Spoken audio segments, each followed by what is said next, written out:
Imaginez deux pays voisins, liés par l'histoire, la culture et la langue, mais séparés par des décennies de tensions, de conflits et de crises diplomatiques.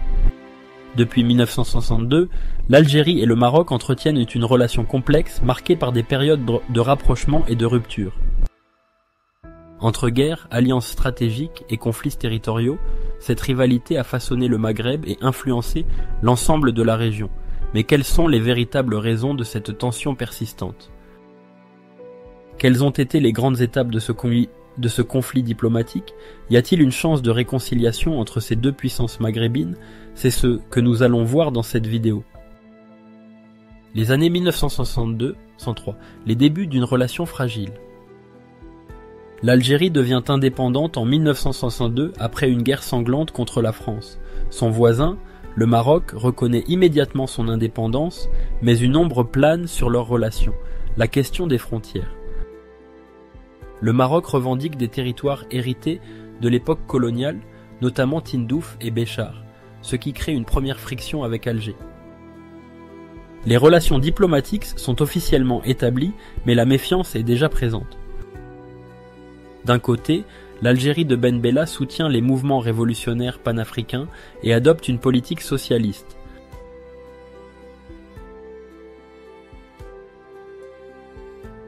Ces visions opposées annoncent déjà une rivalité qui va rapidement s'intensifier.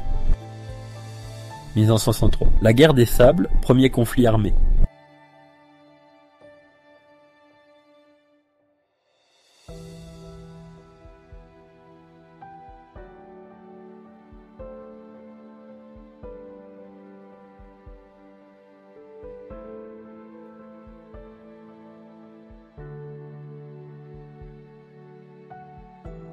En 1963, la tension monte d'un cran avec la guerre des Sables, un affrontement militaire qui éclate près de Tindouf.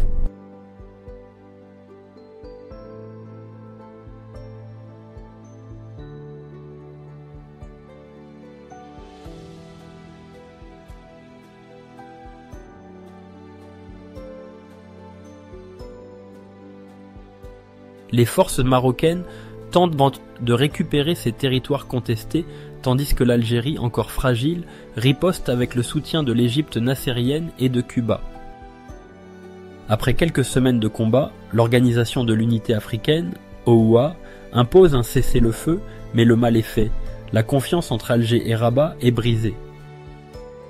Cette guerre laisse une cicatrice profonde et installe une rivalité durable entre les deux nations. Les années 1964-80, le Sahara occidental, un point de rupture. Dans les années 1970, un autre dossier va aggraver les tensions, le Sahara occidental.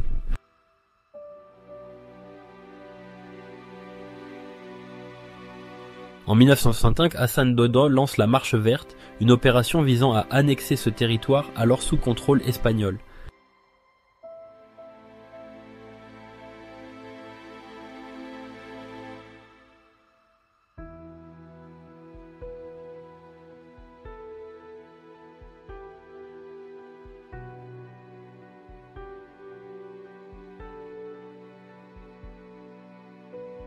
L'Algérie considère cette annexion comme une menace régionale et décide de soutenir activement le Front Polisario, mouvement indépendantiste sahraoui.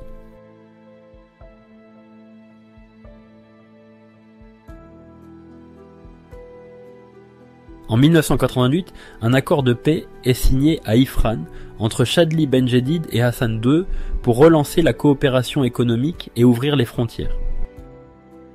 Mais en 1989, l'Algérie reconnaît officiellement la République arabe sahraoui démocratique, provoquant une crise immédiate avec le Maroc qui quitte alors l'OUA.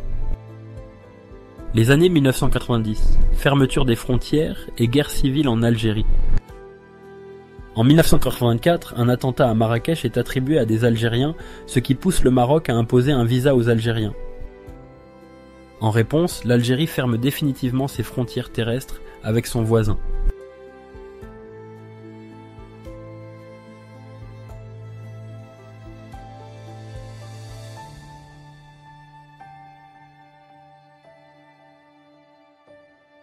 Cette fermeture, toujours en vigueur aujourd'hui, devient un symbole de méfiance entre les deux pays.